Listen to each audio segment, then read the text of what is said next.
Good afternoon BA third year history students. आज हम unit 3 start कर रहे हैं, जिसमें हम सबसे पहले टॉपिक ले रहे हैं आमेर के राजा मान सिंह। ये हमारा सेकंड पेपर का ही है राजस्थान हिस्ट्री से। राजा मान सिंह आमेर के कछावा राजपूत राजा थे। उन्हें मान सिंह प्रथम के नाम से जाना जाता है। राजा भगवंत दास इनके पिता थे। ये मैं इनमें एक बताए गए अमीर राजा मान सिंह प्रथम ये जो हैं ये हैं। उनका जन्म कब हुआ था? 21 दिसंबर 1550 में आमेर राजस्थान मुगल साम्राज्य में हुआ था। निधन हुआ था उनका 6 जुलाई 1614 में, यानी कि 63 साल की उम्र में उनका निधन हुआ था। जीवन संगनी उनकी कौन कौन थी? सुशीला वतीबाई, मुनवारी बाई और बीबी मुबारक।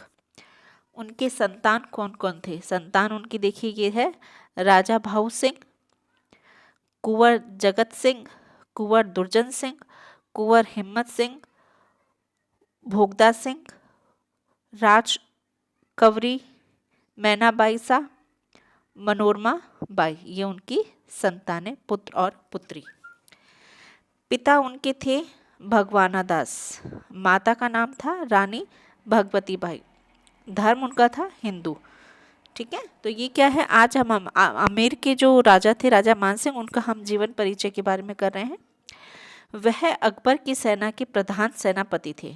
उन्होंने आमेर के प्रमुख महल का निर्माण करवाया था।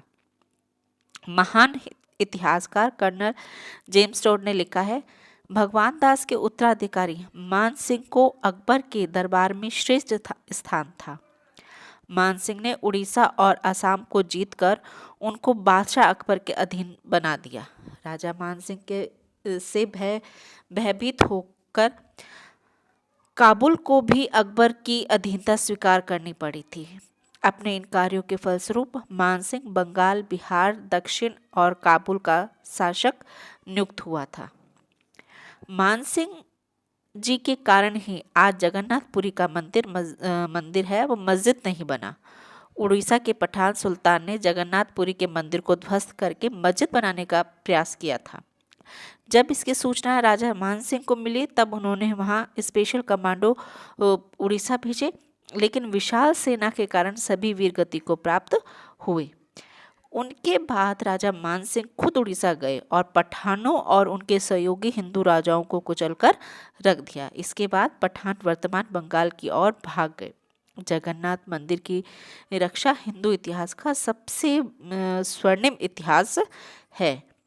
यह हिंदुओं के सबसे प्रमुख मंदिरों में से एक है। राजा मान सिंह जी महान कृष्ण भक्त थे। उन्होंने वृंदावन में 7 मंजिला कृष्ण मंदिर, जो गोविंद देव जी का मंदिर है, का मंदिर बनवाया।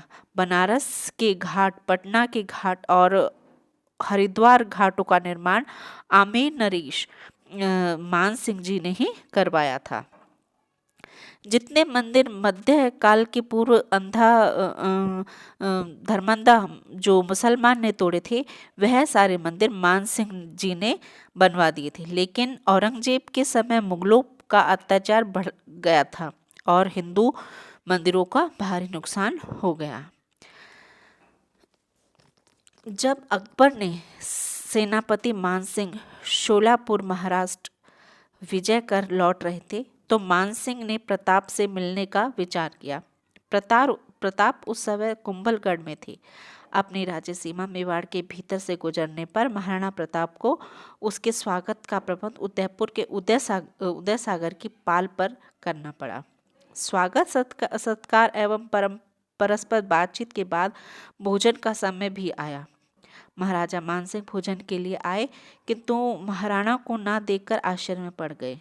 उन्होंने महाराणा के पुत्र अमर सिंह से इसका कारण पूछा तो उसने बताया कि महाराणा साहब के सिर में दर्द है, अतः वे भोजन पर आपका साथ देने में असमर्थ रहेंगे।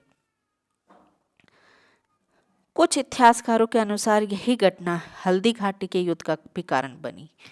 अकबर और महाराणा प्रताप के इस व्यवहार के कारण मेवाड़ पर आक्रमण करने का एक और मौका मिल गया। सन 1576 में राणा प्रताप को दंड देने के अभियान पर नियत हुए। मुगल सेना मेवाड़ की ओर उमड़ पड़ी। उसमें मुगल, राजपूत और पठान योद्धा के साथ अकबर का जबरदस्त तोपखाना भी था। हालांकि पहाड़ी इलाकों में तोप काम न आ सकी और युद्ध में तोपों की कोई भूमिका नहीं थी। अकबर के प्रसिद्ध सेनापति महावत खान, आसमफ खान और महाराजा मानसिंह के साथ अकबर का शहजादा सलीम उस मुगल सेना का संचालन कर रहे थे।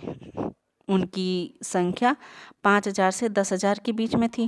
3 घंटे के युद्ध के बाद मुगलों की आधी फौज मारी जा चुकी थी, किंतु प्रताप भी रण मैदान में घायल हुए। तब उनके सेनापति झालामन ने उन्हें युद्ध भूमि से सुरक्षित बाहर भेजा। उनको तो बाहर भेज दिया और स्वयं उन्होंने युद्ध लड़ा। विजय होने के उपरांत मानसिंह ने पूरे मेवाड़ को मुगल साम्राज्य के अधीन कर दिया था और प्रताप को अगले 4 वर्ष तक जंगल और पहाड़ों में अपना जीवन व्यतीत करना पड़ा था।